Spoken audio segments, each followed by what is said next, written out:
बहुत धन्यवाद। संसद हो या राजस्थान विधानसभा, हनुमान बेनीवाल सरकार से टकराने से नहीं चूकते और इस बार उनके निशाने पर खींवसर के राजा गजेंद्र सिंह खींवसर थे।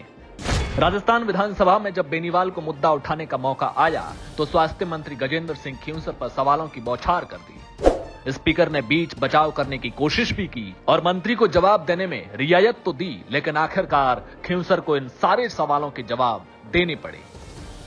Rajasthan medical service corporation limited द्वारा प्रदेश में अन्य राज्यों की तुलना में डायलिसिस मशीनों व आरओ की महंगी खरीद में भारी भ्रष्टाचार से जुड़े लोकहित के अत्यंत महत्वपूर्ण मामले पर बोलने की अनुमति प्रदान आपसे चाहता था। आपने मुझे अनुमति उसके लिए धन्यवाद।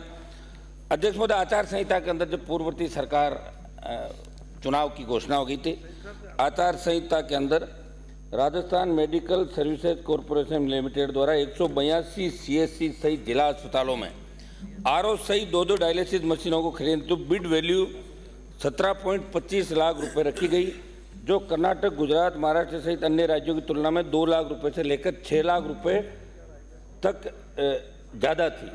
अध्यक्ष महोदय, खास बात यह कि प्रधानमंत्री डायलिसिस योजना में वही मशीन है जिनकी कंपनी मॉडल और 3 साल मेंटेनेंस वाली है, जिन्हें हमारे पड़ोसी राज्यों ने खरीदा है, लेकिन उनकी कीमत 6 से 10 लाख रुपए तक कम थी। अध्यक्ष महोदय, अधिकारियों ने आचार संहिता में तत्काल इलाज देने के नाम पर ये करतूत करके कार्यादेश भी दे दिया, लेकिन 2 महीने में 180 स्वास्थ्य संस्थानों के स्थान पर केवल 82 सामुदायिक स्वास्थ्य केंद्र पर पहुंची, जहां ट्रेंड स्टाफ ही नहीं और ताले के अंदर मशीन पड़ी। अध्यक्ष महोदय, इस पूरे मामले के अंदर मैं आप की तरफ और सरकार का ध्यान आकर्षित कर रहा हूँ। मंत्री जी यहीं बैठे हैं। पहला मेरा सवाल है, अन्य राज्यों की तुलना में 10 से 15 करोड़ रुपए अधिक चुकाकर मशीनों की खरीद क्यों की गई? अचानक आपको कैसे याद आ गया कि आचार संहिता लगने वाली हमें आवश्यकता है डायलिसिस मशीन की? सेकेंड, टेंडर शर्त के मुताबिक बीडर व मूल निर्माता को 3 साल अलग अलग 10% सप्लाई का अनुभव होना जरूरी था, लेकिन जिम्मेदारों ने ऐसी सिंगल फर्म का चयन किया जो शर्त को पूरा नहीं करती। मशीन का ऑथराइजेशन मैन्युफैक्चर का होना चाहिए, उनसे निप्रो मेडिकल जापान का ऑथराइजेशन लगा दिया। अध्यक्ष महोदय, मेरा निवेदन है कि आप स्वास्थ्य मंत्री जी को निर्देशित करें। गंभीर मामला है जिसमें मरीजों को तत्काल इलाज के नाम पर जो खरीद की भारी भ्रष्टाचार की बू आ रही है।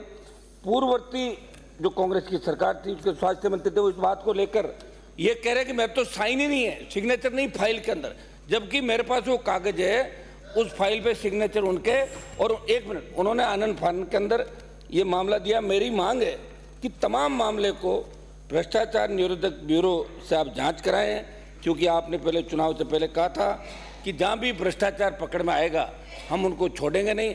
अध्यक्ष महोदय, मेरा निवेदन है कि इसके अंदर कुछ अफसर, आरएमएससी के एमडी, आपके अतिरिक्त मुख्य सचिव और जो मंत्री थे, अध्यक्ष महोदय मैं इतना कहूँगा, मंत्री जी के वहाँ तो एक ही बात थी, कोई जाता था तो कहते कमल से मिल लो, कमल से मिलो। एक भारी भ्रष्टाचार राजस्थान के अंदर हुआ था, हम सब परेशान थे, पीड़ित थे, कोई जाता ही नहीं था, खुली दुकान थी।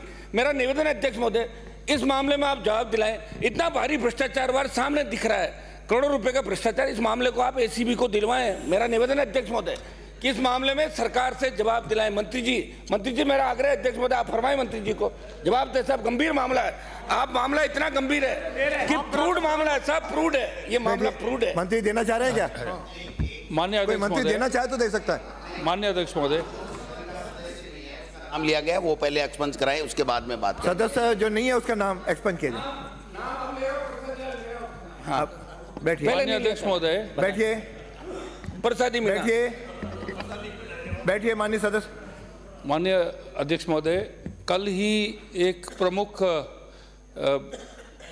जो समाचार पत्र में मैंने भी पढ़ा था, जो मेरे सामने है, और ये समाचार पत्र का जैसे ही मैंने पढ़ा, मैंने 4 बजे मीटिंग बुलाई, सब फाइलें बनाई, और ये जो समाचार पत्र है, आप बैठे, आप उत्तर सुनिए, उत्तर तो सुनो।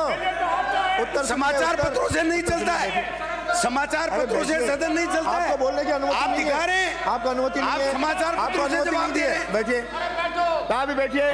किसी को अनुमति नहीं है, सिवाय मंत्री जी के अलावा कोई नहीं बोलेगा। आप बैठिए। झगड़े हो जाते हैं बिना कोई कारण के, वो मेरा बिना कोई उचित कारण मैं के। देख रहा, आप बैठिए। माननीय संसदीय मंत्री, आप बोलिए। इस समाचार आप पत्र बोलिए। में अध्यक्ष महोदय संक्षेप में बोलिए। रिपोर्ट किया मंत्री जी को कि उन्होंने फाइल पे साइन ही नहीं किया था, जबकि इनके समय जब इनकी सरकार थी और मंत्री, मैंने फाइल पे देखा मंत्री जी के सिग्नेचर्स थे। ठीक है, अब ये समाचार पत्र उनका इंटरव्यू हुआ, एक्चुअल में क्या बात हुई है मेरे को मालूम नहीं, लेकिन इसकी पूर्ण हम जांच करेंगे, इस पे पूरी जांच करेंगे। ये पूरा जो मामला आया है ये जो कांग्रेस सरकार का है। धन्यवाद। तो जांच किससे कराओ सर, ये तो बताओ। सदन की किससे मेज कराओ? पर एसीबी से कराओ। माननीय सदस्य, इसमें एसीबी से बता दिया, बैठिए। एसीबी को देंगे अगर जो एसीबी को। हाँ ठीक है। माननीय सदस्य, सदन की मेज पर रखे जाने वाले पत्र आदि अधिसूचनाएं श्री गजेंद्र सिंह, अब मैंने बोलना शुरू कर दिया। इसके बाद अधिसूचनाएं रख लें। श्री गजेंद्र सिंह चिकित्सा एवं स्वास्थ्य मंत्री गृह विभाग की 2 अधिसूचनाएं सदन की मेज पर रखेंगे। माननीय अध्यक्ष महोदय, मैं आपकी अनुमति से कार्यसूची में किए गए उल्लेख के अनुसार गृह विभाग की 2 अधिसूचनाएं सदन की मेज पर रखता हूं।